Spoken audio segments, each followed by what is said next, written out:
Howdy mga kabady, welcome back to my channel, Tricks Buddy PH here. So mahigit 2 years na nga mula nung in-upload ko tong video na ito at nag-viral about free internet. Ang tanong, gumagana pa kaya ito ngayon? At dahil marami sa inyo nagko-comment at nagtatanong kung gumagana pa ba ito ngayon 2025, so ngayon susubukan natin ulit ito. We will try to recreate this video pero this time susubukan natin ito kung gumagana ba ito sa mga social media applications tulad ng Facebook at YouTube. Pero bago yan, if you're new to my channel at kung gusto mo ng ganitong klase ng mga content, make sure na nakasubscribe ka dito sa aking channel at mas maganda kung i-click mo yung bell button para manonotify ka once na may bago akong upload na video gaya nito. Okay mga kabady, so pasok ko lang muna yung intro and then start na tayo sa pag-setup ng tricks natin. Okay?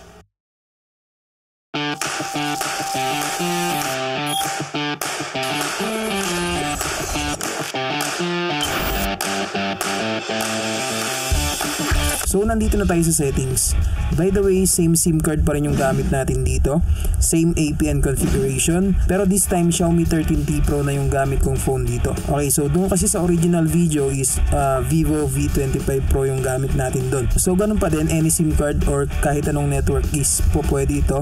Pero gaya ng lagi kong sinasabi, depende pa rin yan sa area ninyo kung compatible ba sa inyo. So para ma-customize or para ma-modify nga natin yung settings natin, punta lang tayo dito sa mobile networks. Okay, so click lang natin yung mobile networks and then select natin yung SIM card na gagamitin natin, which is by the way saan yung gamit natin na SIM dito, same dun sa original video. So ngayon punta tayo dito sa access point names and then kung makikita nyo dito, ito yung default APN dito sa ating SIM card. And then kung gusto natin gumawa ng panibagong APN, i-click lang natin itong new APN or yung plus sign dito sa ilalim, or minsan nandito yan sa itaas, so depende sa phone na gamit natin. Okay, so by the way sa akin is nasa ibaba yung new APN or yung plus sign, so i-click ko lang yan. Ayan, so dito tayo mapupunta sa edit access point. Okay, so ang unang gagawin natin is i-click lang natin itong name. So sa name ang ilalagay natin dito is APN space free space net global.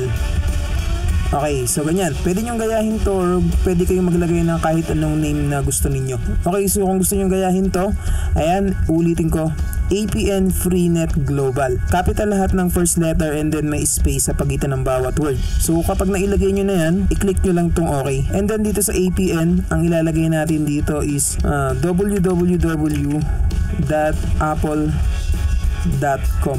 Ayan. Okay, so ulitin ko, www.apple.com yung ilalagay natin dito sa APN. So once na may lagay na natin yan, i-click lang natin itong okay. So dito sa proxy, wala na tayong ilalagay dyan. Sa port, ganun din, wala din. And then dito sa username, ang ilalagay natin dito is 65.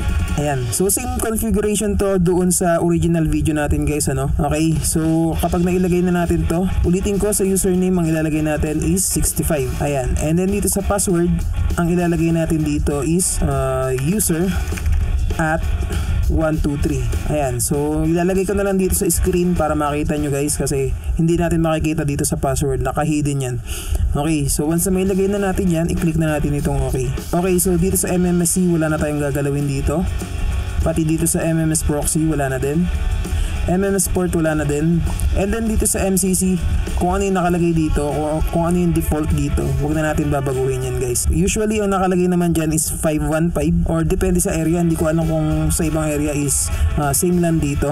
Pero dito sa akin ang nakalagay is 515. Okay, so hayaan lang natin sa ganyan. And then dito sa MNC, ganun din. Kung ano yung nakalagay na default, huwag na natin galawin. Okay, so usually nga ang nakalagay dito is 03 or minsan is 02. Depende sa area natin.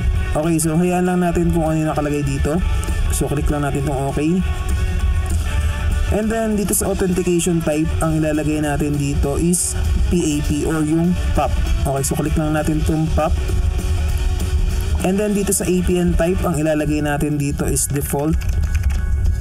Okay, so default, comma, SUPL. Ayan, puro small letter and then walang space guys, ano. Okay, so ulitin ko, default, comma, SUPL. So once na may ilagay na natin yan, i-click lang natin itong okay. So next, dito naman sa APN protocol, Isiset lang natin ito sa IPv4/IPv6. So next is APN roaming protocol. So ganun lang din, IPv4/IPv6 lang din. And then dito naman sa bearer, hayaan lang natin nakaset ito sa unspecified. Okay, so pagkatapos natin ilagay yung mga configurations natin, pwede na natin yung i-save. So click lang natin itong more and then i-click natin itong save. Ayan, so nakagawa na tayo ng panibagong APN guys, ano. So next, kailangan niya nakaselect yung ginawa natin na APN. Okay, so dapat may check dito sa tabi ng APN na ginawa natin. Okay, so itong APN Freenet Global. So i-click lang natin to. Ayan, so nakaselect na yung APN natin guys, ano. So nakagawa na nga tayo ng APN guys, ano. Ang gagawin naman natin ngayon, isusubukan natin dito sa mga social media applications natin. Okay, so try natin dito sa Facebook. Ayan, so click natin tong video, tignan natin kung magpe-play mga video dito. So as you can see, ayan, gumagana dito, nagpe-play mga video. Ibig sabihin, working yung ginawa natin na APN guys, ano. Ayan, so nagpe-play mga video. So nakakapag-internet tayo kahit wala tayong load guys, ano. So next, pupunta tayo dito sa YouTube, titignan natin kung gagana rin ba dito. Okay, so click lang natin yung YouTube. Ayan. So kung makikita nyo dito, mag-try tayong manood dito guys, no.